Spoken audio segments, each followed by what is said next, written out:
Aquí tienen 5 cosas sobre las que trabajar para asegurarse de que esto suceda. ¿Qué lista de 5 cosas les darían para que trabajen sobre ellas?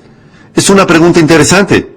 Sería interesante que todos hiciéramos una lista de 5 cosas que consideramos valiosas e importantes para hacer que la vida valga la pena. ¿Y no sería interesante si todos tuviésemos oportunidad de ver la lista de los demás? ¿Qué tal si yo tuviera en mi lista algo que ustedes dejaron fuera de la suya? Podríamos armar un buen debate, ¿no? Yo diría, esto es valioso. Ustedes dirían, yo no lo pondría en mi lista. No molestaría a los adolescentes con eso. ¿Por qué hablaría sobre eso? Así que se podría armar un buen debate, pero hoy no tenemos tiempo para eso. Bueno, a lo que sí vamos a dedicar el tiempo hoy es a lo siguiente. Ustedes van a tener la oportunidad de ver mi lista. Así que permítanme darles mi lista de 5 ítems. Y ahora que tuvieron la posibilidad de pensar en esto unos momentos, veamos qué tanto puedo haberme aproximado a la lista que ustedes habrían hecho de las 5 piezas más importantes en el rompecabezas de la vida. ¿Qué hace que la vida sea valiosa? ¿Qué hace que sea una buena vida, que valga la pena? Si no está dando buenos resultados, ¿qué cambiarían? Yo tengo mi lista.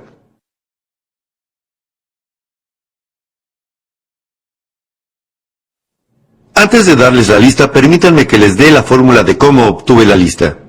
Una pequeña fórmula que mi maestro, el señor Schroff, me dio cuando yo tenía 25 años. La usé durante todos estos años.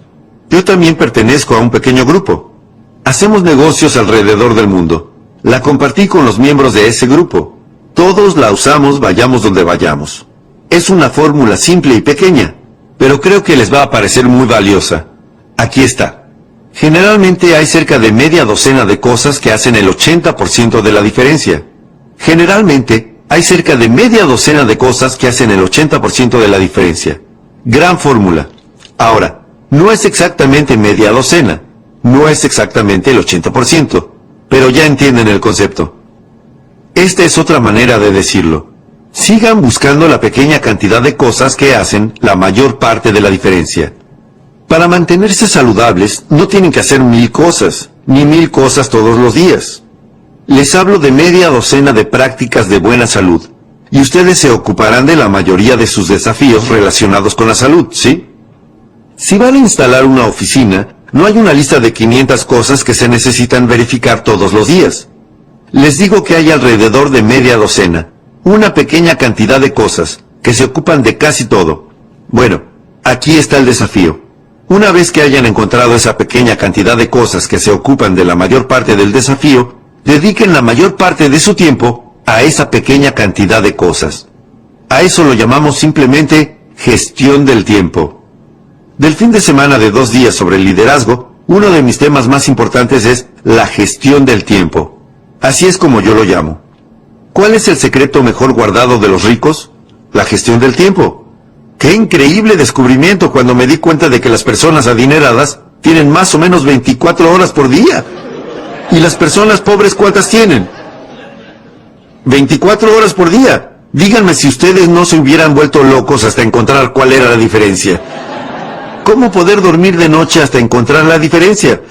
Ambos tienen la misma cantidad de tiempo, pero una increíble diferencia en sus ingresos. ¿Qué es lo que hace la diferencia? El mismo tiempo, pero un ingreso totalmente diferente. Se llama gestión del tiempo, y aquí la tenemos en forma resumida. Busquen esas pequeñas cosas que hacen la gran diferencia.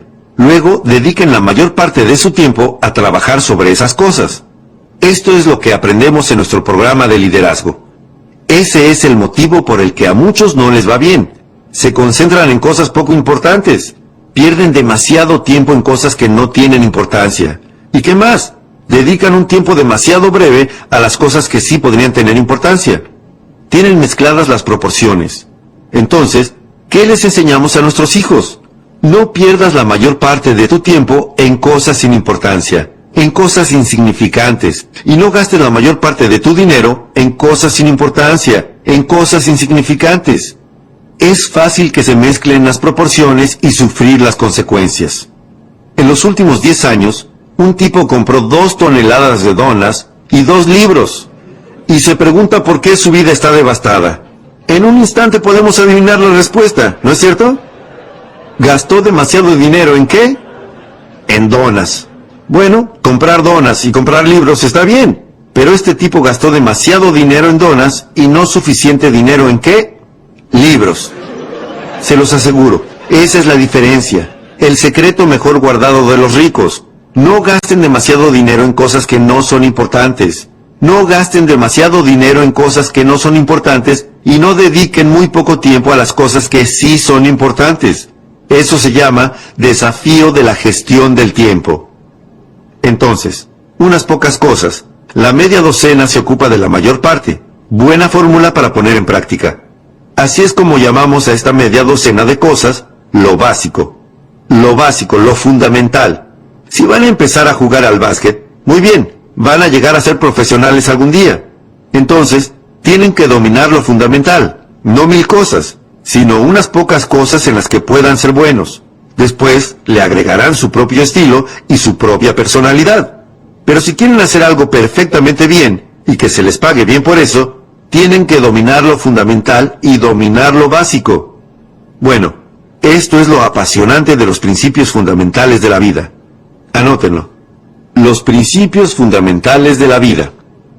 Esto es lo apasionante de los principios fundamentales de la vida. Número 1, que son pocos. No son 1000. Solo hay unos pocos principios fundamentales de vida. Y para vivir bien, para tener éxito, solo algunos principios fundamentales. También hay otra cosa apasionante. Una vez que los aprendes, los aprendes. Una vez que los entiendes, los entiendes. ¿Sí? Y hay también otra cosa apasionante. No hay otros nuevos. Así que no tienen que preocuparse por sorprenderse, porque ¿qué son los principios fundamentales? Conocidos. 6500 años de historia escrita nos dan los principios fundamentales de la vida. Y esos principios fundamentales son antiguos. Tienen que tener cuidado si alguien viene con una nueva verdad. Digan, no, la verdad no es nueva. ¿Cómo es la verdad? Antigua. Antigua. Puede que haya una nueva forma de verla y también una nueva forma de ponerla en práctica en el siglo XX, pero por el solo hecho de descubrirla, no es que se trate de una nueva verdad. Así que la verdad es antigua. Tengan cuidado si alguien les dice, tenemos un nuevo principio fundamental. Díganle, esa oración ni siquiera tiene sentido. Así que sospechen un poco. ¿No sospecharían de un tipo que dice, ¿fabricamos antigüedades? Tienes que venir a ver nuestra planta. Díganle, no puedes fabricar antigüedades. Porque ¿qué son las antigüedades? Antiguas. Muy bien, así que las cosas de las que voy a hablar con ustedes hoy son cosas antiguas. Démosles quizás una nueva mirada para ver si entendemos un poco más sobre ellas. Pero hablemos sobre algunas cosas antiguas, algunos principios fundamentales antiguos, ¿sí? Lo básico, las piezas más importantes del rompecabezas de la vida. ¿Cuántos años tiene la historia documentada de la vida del hombre? 6500 años. Las cosas básicas, las cosas fundamentales. Analicémoslas.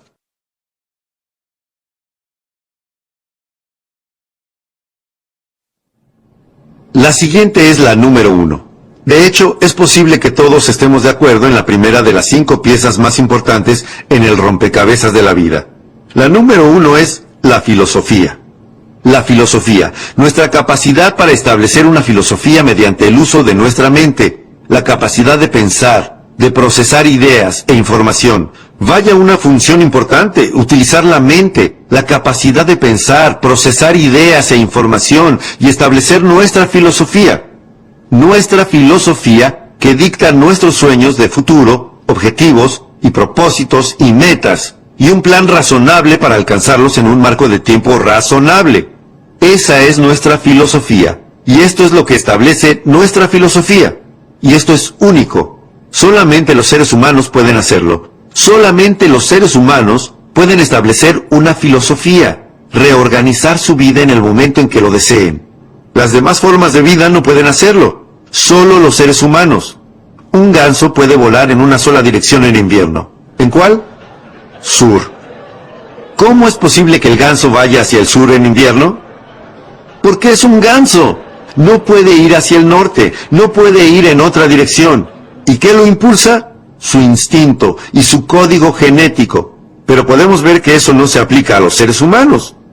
A nosotros no nos impulsan los instintos y el código genético. Los seres humanos Podemos dirigirnos hacia el norte en invierno. Podemos ir hacia el sur, al este y al oeste. Podemos hacer lo que deseemos. Podemos arrancar la página del guión de una antigua vida los últimos 5 años y diseñar 5 años completamente nuevos. Solo los seres humanos pueden hacer eso.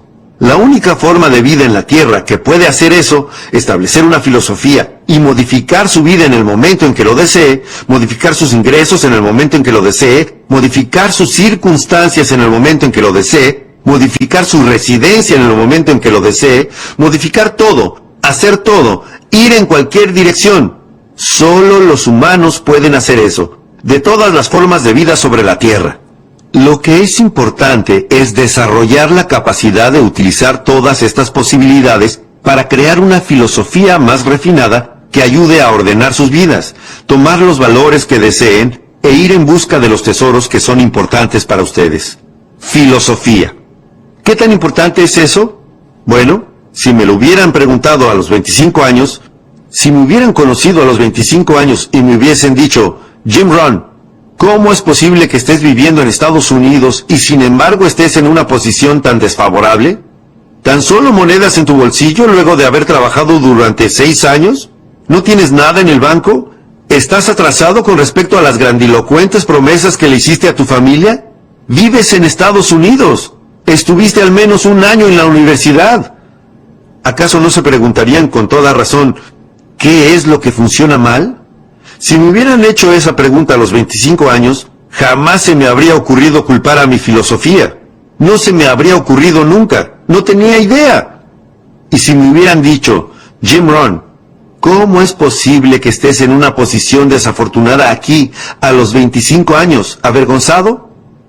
Habría tenido la tendencia a culpar al gobierno. Son esos demócratas los que... Me resultaba más fácil hacer eso que culpar a mi filosofía. Solía culpar a los impuestos. Solía decir, los impuestos son demasiado... ¿Qué? Altos. Adivinen cuál era la tasa impositiva más alta cuando comencé a pagar impuestos. El 91%. La tasa impositiva federal más alta. Ahora, ¿cuál es la tasa impositiva federal más alta? Aproximadamente del 33%. ¿Pero qué es lo que sigue diciendo la gente? Los impuestos son demasiado... Ese perro viejo ya no caza, decimos en Mississippi. ¿Cómo pueden usar esa excusa si la tasa impositiva pasó del 91% al 33%? Los impuestos no pueden ser el motivo de que uno se encuentre en una posición desafortunada. Pero yo solía culpar a las tasas de interés. Solía culpar a los precios. Solía decir, las cosas cuestan demasiado. Deben estar familiarizados con esta antigua lista. Solía culpar al clima, solía culpar al tránsito, solía culpar a la compañía, a las políticas de la compañía. Solía decir, si solamente pagan esto, ¿cómo esperan que uno provea a su familia y ahorre para el futuro y se vuelva independiente financieramente? Si solamente pagan esto. Eso es lo que yo creía que estaba mal en mi vida a los 25 años. Todas esas cosas que me rodeaban. Pero después descubrí que no era así. Lo que descubrí es lo siguiente. Todas las cosas a las que solía culpar las llamamos el viento. El viento, y es así. Todos necesitamos que un viento nos lleve a un lugar. Pero es aquí donde en última instancia queremos llegar.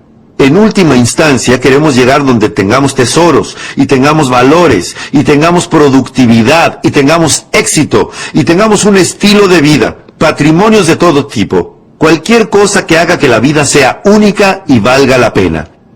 Es aquí donde queremos llegar. Bueno, en los Estados Unidos tuvimos un muy buen viento. Probablemente el mejor viento que haya soplado en los 6,000 años y medio de historia documentada. Quiero decir, el viento no puede soplar mejor que como sopla aquí. Ustedes dirán, bueno, y entonces, ¿cómo es posible que este viento no me lleve a un buen lugar? Y es que uno no puede depender solamente del viento. Lo que marca una diferencia es el despliegue de las velas. Y uno tiene que tener en cuenta ese detalle. Todos recibimos el mismo viento. La diferencia está en cómo desplegamos nuestras velas.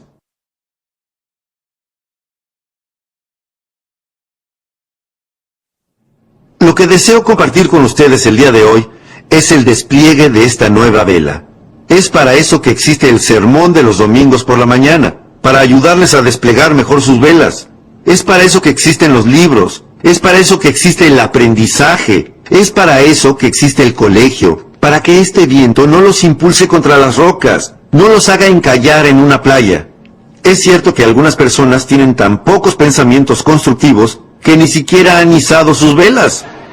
Así que pueden imaginarse dónde acabarán. ¿Qué? Es lo que se denomina un desastre. Pero ya les digo, si van a dedicar poco tiempo a pensamientos constructivos, permitan que su mente trabaje sobre ideas e información, redefina su filosofía y despliegue mejor sus velas. Les aseguro que pueden volverse tan buenos en estas actividades que después de un tiempo no les importará lo más mínimo el viento que sople. Ya no les causará temor porque ahora tendrán información, ahora tendrán una filosofía redefinida que les otorgue una base sólida, que les dará algo sobre lo que izar las velas de modo que, independientemente del viento que sople, los lleve exactamente a donde quieren ir, a donde quieren llegar. Y eso es lo que marcó una diferencia en mi caso, el despliegue de las velas, el proceso mental, la capacidad para producir ideas e información y hacer que la vida sea única y valga la pena. Bueno, ¿qué es la filosofía? Llevo 19 años enseñando a los jóvenes cómo ser ricos para cuando cumplan 40 años. De hecho, estoy preparando un nuevo libro, el cuarto. Posiblemente esté listo a comienzos del año próximo. Y creo que su título será, por supuesto que los chicos deben pagar impuestos. Va a ser un libro interesante. Les va a gustar, ¿cierto? En California los chicos pagan impuestos, así que el gran debate aquí es, ¿deberían? Es una buena pregunta. ¿Deberían? Si un chico de 8 años entra a un 7-Eleven y compra algo que cuesta $1, ¿qué le pide el propietario al chico? 7 centavos más. El chico dice, ¿para qué son los 7 centavos? El propietario responde, son los impuestos. Y el chico dice, pero solo tengo 8 años. El propietario contesta, felicitaciones, eres mi contribuyente más joven. Dame el dinero. Así que en California, los chicos pagan impuestos. La cuestión del debate es si deberían hacerlo. Y mi libro responde que, por supuesto que los chicos deben pagar impuestos. Si uno quiere conducir su bicicleta por la acera y no por el barro, tiene que pagar 7 centavos. De modo que todos tienen que pagar. Esa es la instancia definitiva. Todos tienen que pagar. Para mantener la tiranía allí, lejos, y no aquí, hay que pagar. Los portaaviones son caros. ¿Cuánto creen que cuestan? No podemos reciclar misiles usados. Son cosas caras, así que todos tienen que pagar, incluidos los chicos. De modo que el debate es si los chicos deben pagar impuestos, y mi libro responde que sí. Por supuesto, los chicos deben pagar impuestos. Y ahora estuve enseñándoles a los jóvenes cómo ser ricos para los 40 años. Si comienzan cuando son adolescentes, es fácil, ricos para los 40. Para los 35 si son extremadamente inteligentes. Y la mayoría de los jóvenes piensan que son extremadamente inteligentes, porque apuntan a los 35, o mucho antes si encuentran una oportunidad única. Yo ya era millonario para cuando cumplí los 31, así que no tienen que esperar a los 35 si encuentran una oportunidad única.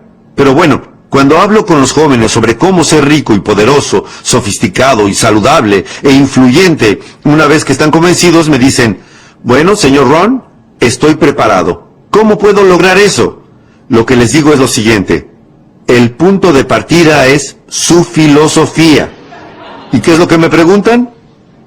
¿Qué es la filosofía? Es decir, ustedes ya lo saben, es una palabra muy importante, ¿cierto? Para algunos jóvenes. Así que permítanme que les dé mi definición de filosofía, la misma que les doy a mis amigos adolescentes. Imagino que si puedo simplificarla para que ellos puedan entenderla, más fácil será que yo pueda entenderla más fácilmente. Nuestra filosofía es lo siguiente. Número 1. Es el conjunto de todo lo que conocemos. Simplemente sumen todo lo que saben. Eso es lo que los ayuda a construir su filosofía. Y luego está el número 2. No se trata solamente de lo que conocen. Es también lo que deciden que es valioso porque no pueden hacer todo lo que conocen posible. Si uno conoce 1000 cosas, no puede hacer 1000. Así que, ¿qué es lo que hay que hacer? Hay que reunir las 1000 ideas, luego revisarlas y ¿hacer qué? Decidir cuáles son valiosas.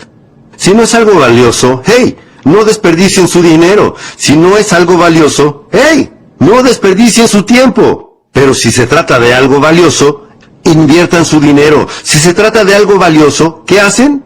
Dediquen su tiempo y esfuerzo, si es algo valioso.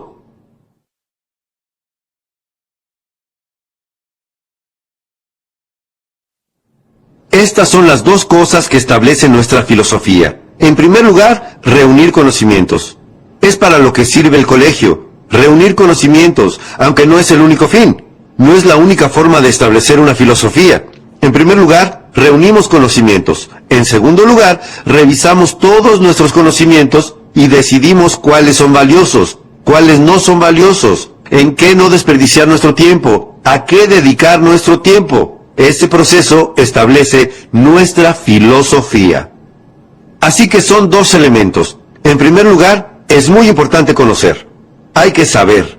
Eso es lo que les digo a mis amigos adolescentes cada vez que tengo oportunidad de hablar con una clase de alumnos del colegio o de la facultad, de la universidad. Hay que saber. Así que presten atención a la información que reciben aquí, en el colegio. Lo que piensen al respecto depende de ustedes. Y lo que vayan a hacer con esa información pronto dependerá de ustedes. Pero mientras estén aquí, asegúrense de recibirla. Tengo una buena frase para mis amigos adolescentes. Es esta. No salgan del colegio sin ella. Es decir, no se vayan de aquí sin tener algo en lo que pensar y reflexionar. Les dije a los jóvenes del Newport Harbor High School, les comenté que no hay nada peor que ser tonto. Hay que saber. No tener dinero es malo, pero ser tonto, eso es realmente malo. Y lo que es muy, muy malo es no tener dinero y ser tonto. Es decir, no hay muchas cosas peores que esa, salvo que estés enfermo. Enfermo, sin dinero y tonto, prácticamente no se puede caer más bajo. Bueno, probablemente haya un escalón más. Feo. Pero bueno, eso es todo, ¿no? Feo, enfermo, sin dinero y tonto. La peor perspectiva en la vida. Así que hay que saber, hay que tener información. Y como eso es cierto, corrijamos un par de clichés. Son estos. Corrijámoslos. Este es un público inteligente. Corrijamos un par de antiguos clichés. El primero. Lo que uno no sabe, lo lastimará. Simplemente realicen esa inteligente corrección. Lo que uno no sabe, lastimará su cuenta bancaria. Si uno no sabe algo, lo que no sabe, lastimará su salud. Lo que uno no sabe, lastimará su futuro. Lo dejará con una billetera vacía y un corazón vacío. Lo que uno no sabe. Pregúntenle a una persona de 50 años que no tenga dinero y solo hagan unas pocas preguntas. ¿Qué es lo que descubrirán al poco tiempo? Que es un buen tipo, pero que no sabe. Así que hay que saber. Otro antiguo cliché. Corrijámoslo. La ignorancia no es dicha. La ignorancia es pobreza. La ignorancia es devastación. La ignorancia es tragedia. La ignorancia es enfermedad. Todo se desprende de la ignorancia. Así que hay que saber. Hay que tener información. Bien.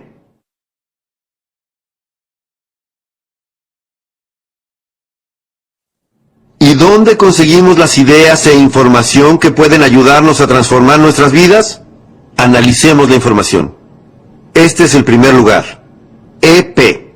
Experiencias personales. Esa es una manera de pescar ideas, a partir de las propias experiencias personales. ¿Cuál es una manera de hacerlo bien? Hacerlo mal. La clave es no dejar que consuma mucho tiempo. Si uno estuvo haciendo las cosas mal durante 10 años, le sugerimos que ya es suficiente. No recomendamos otros 10 años solo para demostrar que se tiene razón. No. Si uno está sin dinero al cabo de 10 años, ¿no podemos evaluar eso? Y sí. Me reuní con el señor Schoff. Había estado trabajando hacía 6 años y él dijo, señor Ron, ha estado trabajando durante 6 años. ¿Cómo le está yendo? Le respondí, no muy bien. Me dijo, le sugiero que ya no siga así. ¿Va a seguir así otros 6 años? ¿No le gustaría que los próximos 6 años fueran completamente diferentes a los últimos 6? Y le contesté, sí, señor. Me dijo, en primer lugar, vamos a descubrir qué hizo mal. Vamos a modificar eso para que los próximos 6 años sean completamente diferentes a los últimos 6. Y el motivo por el cual los seres humanos pueden lograr eso es que son seres humanos. No son gansos, ni arañas, ni cocodrilos. Los seres humanos pueden hacer a un lado los últimos 6 años y crear 6 años nuevos y distintos en cualquier momento que lo deseen. Yo lo hice. Si yo lo hice, un chico granjero de Idaho, criado en medio del anonimato, cualquiera en esta sala puede hacerlo. Así pues, número 1, aprender de sus propias experiencias. En segundo lugar, EOP. Anoten eso. Las experiencias de otras personas. Es la razón por la que estoy aquí. Soy una de esas otras personas. Si yo llego y comparto mi experiencia con ustedes, no hay manera de saber de qué podría estar salvándolos. Tienen que escuchar a las otras personas. Los puede salvar de la bancarrota. Escuchar a alguien los puede salvar del divorcio. Escuchar a alguien los puede salvar de perder una amistad. ¿Sí? Escuchar a alguien los puede salvar de una tragedia. Los puede salvar de caer del cielo. Los puede salvar de un desastre cardiovascular. Los puede salvar a ustedes. Así que las demás personas pueden ser valiosas. Y las otras personas se dividen en 2 categorías. Son estas. Número 1, las que fracasaron. Hay que escuchar a los que fracasaron. Es una pena que los que fracasaron no den seminarios. Yo les digo que sería algo valioso. Llega un hombre que cometió errores en su vida durante 40 años y ustedes tienen que decir, John, ¿pasarías un día conmigo? Traeré mi diario, tomaré buenos apuntes. Cuéntame cómo un hombre apuesto como tú, que tiene una hermosa familia y todo tipo de razón para que las cosas le salgan bien, puede echar todo a perder. Cuéntame cómo lo arruinaste. Yo tomaré apuntes. Así que aquí hay una pista. Aprendan de lo negativo al igual que de lo positivo. Aprendan del fracaso al igual que del éxito. Ese es el motivo de que la Biblia sea tan buen libro. Soy un amateur, pero les digo que es un buen libro. Tiene una lista de historias de ambos lados del mostrador, historias humanas. Una lista de historias humanas que figuran en la Biblia se llama ejemplos. Hagan lo que hizo esa gente y vean cómo resultó. ¿Y sobre qué es la otra lista? Advertencias. Advertencias. No hagan lo mismo que estos bobos, sería un desastre. ¡Qué buen libro! Con 2 grupos de historias sobre el lado positivo y el negativo. Así que aprendan del fracaso al igual que del éxito. En nuestro ciclo sobre liderazgo, enseñamos a descubrir lo que los pobres leen y lo que no leen. ¡Caramba! Esto es fácil de aprender. Descubrir cómo hablan. ¿Y qué? Cómo no hablan. Descubrir el lenguaje que usan y el que no usan. Descubrir a qué le echan la culpa y conseguir una lista diferente. Se los repito, aprender del fracaso. Aprender de la tragedia. Ahora pasemos a la otra cara de la moneda. Aprender del éxito, de las personas que pusieron en marcha algo de valor, de lo que ustedes pueden aprender, independientemente de cuál sea el valor. Una madre que se relaciona mágicamente con sus hijos. ¿No querrían saber sobre eso? Por supuesto, dirían, Mary, ¿te reunirías conmigo mañana por la mañana para desayunar en un muy lindo café? No vas a creer el servicio que tienen. Yo pagaré la cuenta. Ella dirá, bueno, se reunirá con ustedes mañana por la mañana para desayunar. Dirán, Mary, tengo que saberlo. ¿Dónde aprendiste a relacionarte mágicamente con tus hijos? Ella responderá, bueno, para serte honesta, hasta hace 3 años mis hijos estaban fuera de control. Y entonces leí este libro. Asistí a esta clase y me dieron un programa de 3 pasos. Y lo estuve usando los últimos 3 años y así es como me relaciono mágicamente con mis hijos. ¿Sería un desayuno valioso? ¿Pagarían la cuenta? Por supuesto. Podría salvarlos de mucho sufrimiento y colocarlos en el camino hacia la riqueza y el poder y el éxito. Y de eso se trata recibir información de otras personas.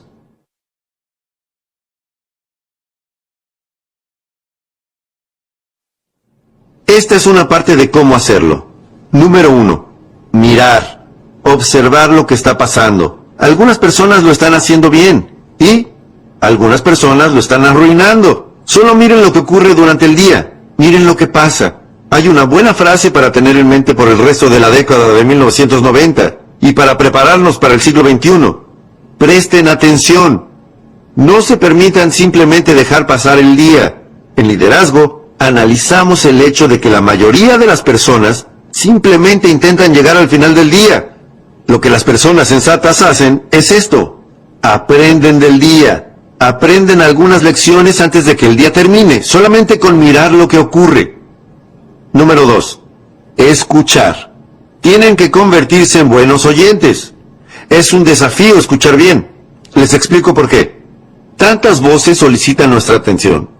¿Cómo se hace para prestar atención a todas las voces hoy en día? Les digo que es un desafío. Voces en la radio, y voces en televisión, y voces religiosas, y voces de publicidades, y voces de avisos comerciales, voces familiares, voces de la comunidad, voces políticas, voces de todo tipo. ¿Cómo hacemos para atender todo eso y no perder tiempo con voces que no son importantes? Les digo que es un desafío. Pero tienen que hacer como cuando encienden la radio. Le quitan la estática, quitan lo banal, quitan lo que les resulta tonto, encuentran una voz valiosa, se quedan allí un rato. Sigan sintonizando, encuentren una voz valiosa, quédense allí un rato. Esa es la clave. El domingo a la mañana les pedimos que vengan. ¿Y qué? Que se queden un rato, escuchen una voz valiosa. Les pedimos que vengan al seminario. ¿Y qué? Que se queden un rato. Por eso es que grabamos algunas de estas cosas en cassette, para que puedan quedarse un rato. Cuando tengan las manos ocupadas y la mente libre, transformen sus autos en un aula móvil y simplemente quédense escuchando un rato a alguien que tenga algo valioso para compartir. Esto es lo que tenemos que enseñarles a nuestros hijos en la década de 1990. Padres, esto, la habilidad de la escucha selectiva. No pierdas la mayor parte de tu tiempo en voces que no son importantes.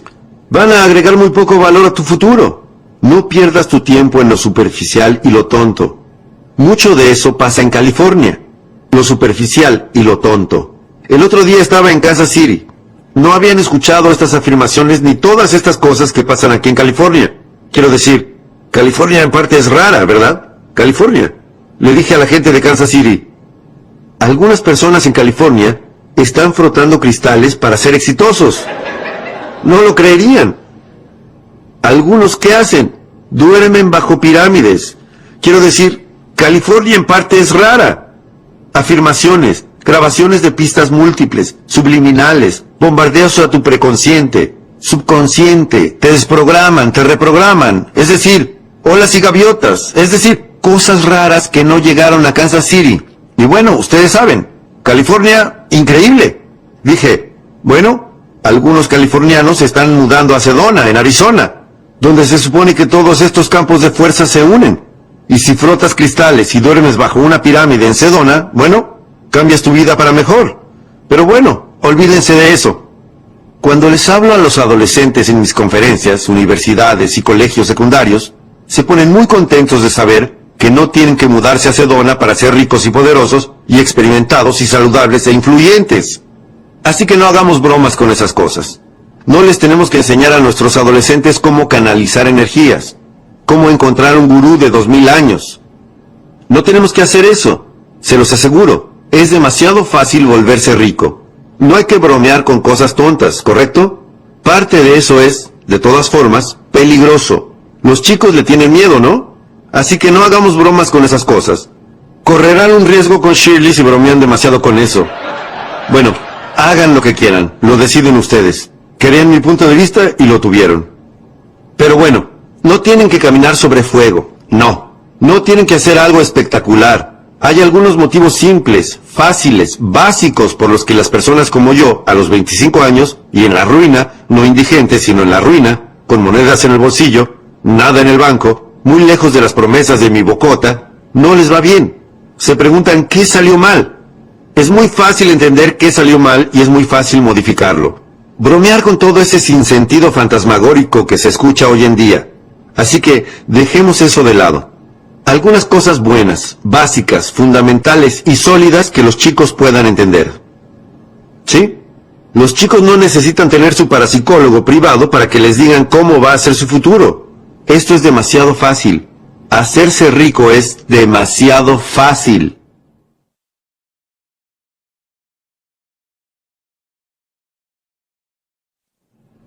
Yo era rico para cuando cumplí los 31 años. Este es mi mayor consejo para mis amigos adolescentes. Fue fácil. ¿Qué puedo decirles? ¿Fue difícil? No. Fue fácil. Era millonario a los 31. Permítanme contarles cómo lo logré. Tengo 3 razones por las que era rico para cuando cumplí los 31 años. Permítanme que se las diga. Número 1. Vivía en Estados Unidos. Es decir, ¿cuánta más suerte se puede tener? En Estados Unidos es fácil. Por eso todos quieren venir aquí. Las personas no han planeado y planeado durante 50 años diciendo, si pudiese ir a Polonia todo sería estupendo. No, no. Los balseros no tratan desesperadamente de llegar a Vietnam. No, no están atravesando el alambrado para tratar de entrar en México. No. Neil Diamond dice que pareciera que todos se dirigen hacia... Todos están viniendo a Estados Unidos. ¿Por qué? Todos quieren venir aquí por todos los medios posibles para llegar aquí. ¿Por qué? Porque en Estados Unidos es fácil. Así que si van a irse a sus casas con una idea, vayan a sus casas con esto. El señor Ron nos recordó que en Estados Unidos es fácil. Él era rico cuando cumplió los 31 años. En Estados Unidos es fácil. En Bangladesh es difícil. Llévense eso a casa. ¿Cuál es el ingreso anual promedio en Bangladesh? $120. Eso es difícil. Distingan difícil de fácil. En Estados Unidos es fácil. En Camboya sería difícil. El Khmer Rouge asesinó a 2 millones de camboyanos para que el comunismo funcionara. Es difícil. En Estados Unidos es fácil. En India sería difícil. En estos días están pasando penurias, complicado. En Estados Unidos es fácil. En China sería difícil. Realmente difícil. Subrayen realmente y hagan un estudio. Es difícil. Estados Unidos,